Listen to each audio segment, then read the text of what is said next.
చూడటానికి సాధారణ పిల్లల్లాగే కనిపిస్తూ వయసుకు తగిన వికాసం లోపించినట్టు కనిపిస్తే అది ఆటిజం రోగంగా అనుమానించవచ్చని రెయిన్బో చిల్డ్రన్ ఆసుపత్రి వైద్యులు తెలిపారు. ఆర్లో రెయిన్బో ఆధ్వర్యంలో ఆటిజం వారోత్సవం సందర్భంగా ఈ వ్యాధిపై అవగాహన సదస్సు నిర్వహించారు.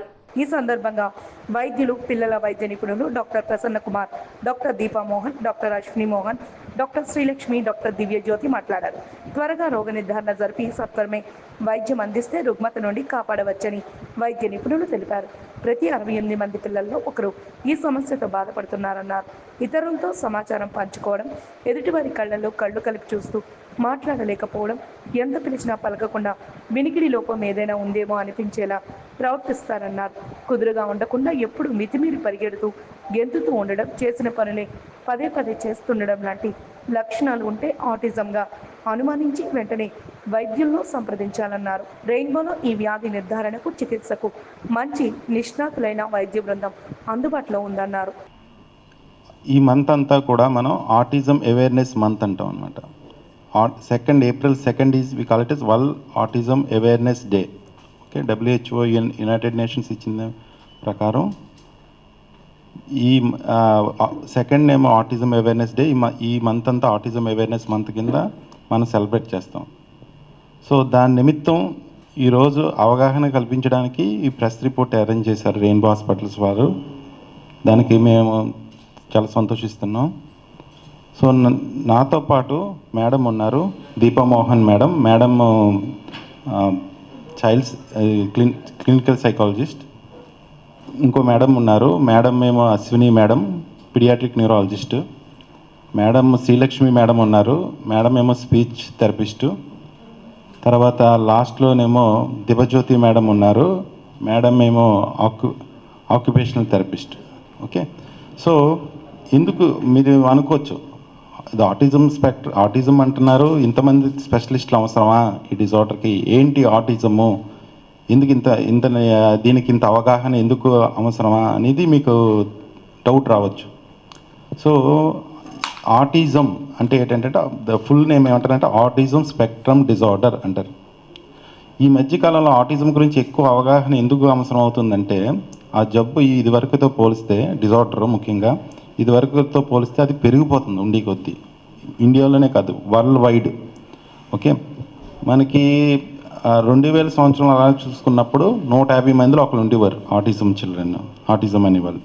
ఇప్పుడు ప్రెసెంట్ లాస్ట్ ఇయర్ స్టాటిస్టిక్స్ మన సిడిసి అని ఉంటుంది యుఎస్లో, వాళ్ళు ఇచ్చిన స్టాటిస్టిక్స్ ప్రకారం ఎలాగంటే 36 మందిలో ఒకరు అనమాట. అది యుఎస్లో చేస్తారు. సో అంటే ఆటిజం అనేది పెరిగిపోతుంది. మీకు ఒక ఎగ్జాంపుల్ ఏంటంటే, రీసెంట్గా డొనాల్డ్ ట్రంప్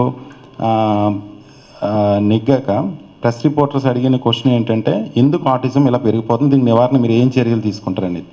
సో యుఎస్లోనే కాదు, అక్రాస్ ది వరల్డ్ మన ఇండియాలో కూడా ఆటిజం అనేది పెరిగిపోతుంది. మన ఇండియాలో అయితే అరౌండ్ మనకి రీసెర్చ్ ఎలా చెప్తుందంటే, ఇండియాలో అంత రీసెర్చ్ జరగలేదు కానీ ఉన్న రీసెర్చ్ బట్టి చూస్తే ఆటిజము అరౌండ్ 1% ఉంది ఇంచుమించు ఆటిజము అనేది. కానీ అది రీసెర్చ్లో చేసింది, అది కూడా ఇంతకుముందు పాత రీసెర్చ్ యాక్చువల్గాను. ఇంకా కొత్త రీసెర్చ్లో మనం స్టడీస్ కానీ చేస్తే ఇంకా పెరగొచ్చు యాక్చువల్గా. ఓకే, సో క్లినికల్గా రీసెర్చ్ అని కదా, క్లినికల్గా కూడా రోజు చూస్తుంటే ఇదివరకుతో పోలిస్తే ఆటిజంతో సఫర్ అయ్యే పిల్లలు పెరిగిపోతున్నారు యాక్చువల్గా. కోవిడ్ తర్వాత అయితే చాలా డ్రాస్టిక్గా పెరిగిపోయారు ఆటిజం అనే కేసెస్. సో ఆటిజం అంటే ఏంటంటే, ఆటిజం అనేది బ్రెయిన్ డెవలప్మెంటల్ డిజార్డర్ అనమాట. న్యూరో డెవలప్మెంటల్ డిజార్డర్ అంటారు. అంటే వాళ్ళ యొక్క బ్రెయిన్ ఎదుగుదల నార్మల్ పిల్లల విధంగా ఎదగట్లేదు, స్లోగా ఎదుగుతుందని ఒక విధంగా మీకు ఈజీగా అర్థం అవ్వాలంటే. సో ఎందుకు ఆటిజంలో బ్రెయిన్ స్లోగా ఎదుగుతుంది అనేది ఏంటంటే కారణం, దానికి చాలా కారణాలు ఉన్నాయి, ఒక కారణం లేదు. వన్ ఆఫ్ ది కాజ్ ఏమంటారంటే జెనెటిక్ అనమాట. జెనెటిక్ అంటే ఏదైతే బ్రెయిన్ తయారవుతుందో దానికి కారణం ప్రతిదీ జీన్ కోడ్ అని ఉంటుంది. ఆ జీన్ కోడ్లో చిన్న చిన్న ఎర్రర్స్ వస్తుంటే బ్రెయిన్ డెవలప్మెంట్లో కూడా చిన్న చిన్న తేడాలు రావచ్చు అనమాట. ఆ విధంగా వచ్చే తేడాల వల్ల వచ్చే బ్రెయిన్ డెవలప్మెంట్లో వచ్చే తేడాలే మనం ఆటిజం అంటాం. సో ఆటిజం పెరుగుతుంది, జనాల్లో అవగాహన వస్తుంది, కానీ ఎందుకు గుర్తించట్లేదు, ఎందుకు జనాలు లేదా పేరెంట్స్ ట్రీట్మెంట్ ఇప్పించుకోలేకపోతున్నారంటే, ఆటిజం అనేది ఎలా ఉంటుందంటే, పిల్లలవాడు తన లోకంలో ఎక్కువ ఉంటాడు, బయట పిల్లలతో ఎక్కువ కలవడం అనమాట. తన లోకంలోనే ఎక్కువ ఉంటూ పిలిచినా పలవకపోవడం, మా 2-3 సార్లు తన పేరు పెట్టి పిలిచినా కూడా 2-3 సార్లు పిలిచినా 4 సార్లు పిలిచినా కూడా పట్టించుకోలేనట్టు తన లోకంలో ఉంటూ, కనీసం మనుషులతో ఆటలనేది ఆటలకుండా ఉంటూ, పక్క పిల్లలతో ఆటలాడకుండా ఆటలనేది లేకుండా ఉంటూ, తన లోకంలోనే ఎక్కువ ఉండటం వల్ల, మాట్లాడకపోవడం వల్ల అది ఆటిజం అంటారు. కానీ చాలామంది పేరెంట్స్ దాన్ని ఏమనుకుంటారంటే జస్ట్ మాటలు లేట్ ఏమో అనుకుంటారు. పెద్దవాళ్ళు ఏమంటారంటే మీ నాన్నగారికి కూడా లేట్గానే వచ్చింది మాటలు, ఈ అబ్బాయికి కూడా మాటలు లేట్గానే వస్తాయని జస్ట్ డిలే చేసేస్తారు. డిలే చేయటం వల్ల ఏమవుతుందంటే నేను చెప్పాను కదండి, ఆటిజం అనేది బ్రెయిన్ ఎదుగుదల ప్రాబ్లం అనేది. ఆ బ్రెయిన్ ఎదుగుదల అనేది ఎక్కువ part of major part of ఈ బ్రెయిన్ సెంటర్స్, ముఖ్యంగా బ్రెయిన్లో ఎదిగే స్పీచ్ సెంటర్స్ కానీ ఇవన్నీ కూడా ఎదుగుదల ఫస్ట్ 5 yearsలోనే ఉంటుంది ఎక్కువగా. సో ఒకవేళ కానీ మనం ట్రీట్మెంట్ డిలే చేయడం వల్ల ఏమవుతుందంటే ఆ ఇంపార్టెంట్ గోల్డెన్ పీరియడ్ మిస్ అయిపోతాం. సో ఆటిజం వేరు, జస్ట్ స్పీచ్ డిలే అంటే మాటలు లేట్ అనేది వేరు. మాటలు లేట్ అనేది జస్ట్ మాటలు లేట్ కిందనే ఉంటుంది. కానీ ఆటిజం అనేది ఏంటి, మాటలే లేట్ ఉండదు. వాళ్ళ లోకంలో పిల్లలు వాళ్ళ లోకంలో వాళ్ళు ఉంటారు, మనుషుల్లో కలరు, వాళ్ళకి ఏది కావాలనేది కమ్యూనికేట్ చేయలేరు వాళ్ళు. ఇప్పుడు మాటలు రాని వాళ్ళు సైకిల్తో చేయగలుగుతారు, నాకు ఇది కావాలని వేలుతో చూపించగలుగుతారు, ఇలా రా అని సైకిల్ చేయగలుగుతారు. కానీ ఆటిజం వాళ్ళు సైకిల్ కూడా చేయలేరు, వాళ్ళలోనే వాళ్ళు ఉంటారు. సో పేరెంట్స్ కూడా ఈ అబ్బాయికి ఏం కావాలనేది వాళ్ళు అర్థం చేసుకోలేరు, పిల్లలు చెప్పలేరు. నమస్కారం అండికి, నా పేరు డాక్టర్ అశ్విని, నేను ఇక్కడ పీడియాట్రిక్ న్యూరాలజిస్ట్ ఉన్నాను. సో సారీ నా తెలుగు అంత ఇది లేదు, నేను ప్రయత్నం చేస్తాను. సో ఐ థింక్ సార్ అన్నీ కంప్లీట్గా అదే చెప్పారు, ఆటిజం లక్షణాలు ఎలా ఉండొచ్చు. ఇప్పుడు ఇక్కడ మెయిన్ కన్సర్న్ ఏంటి, ఈ లక్షణాలు ఎంత తొందరగా మీరు పికప్ చేస్తారో అండ్ ఇక్కడ వస్తారు కానీ డాక్టర్స్కి చూపిస్తారు, తర్వాత ఈ పికప్ అయి డయాగ్నోసిస్ అయిన తర్వాత ఎంత వెంటనే అన్ని ఇంటర్వెన్షన్ స్టార్ట్ చేస్తారో దీనివల్ల ఎక్కువగా అవుట్కమ్స్ కూడా ఎఫెక్ట్ అవుతుంది.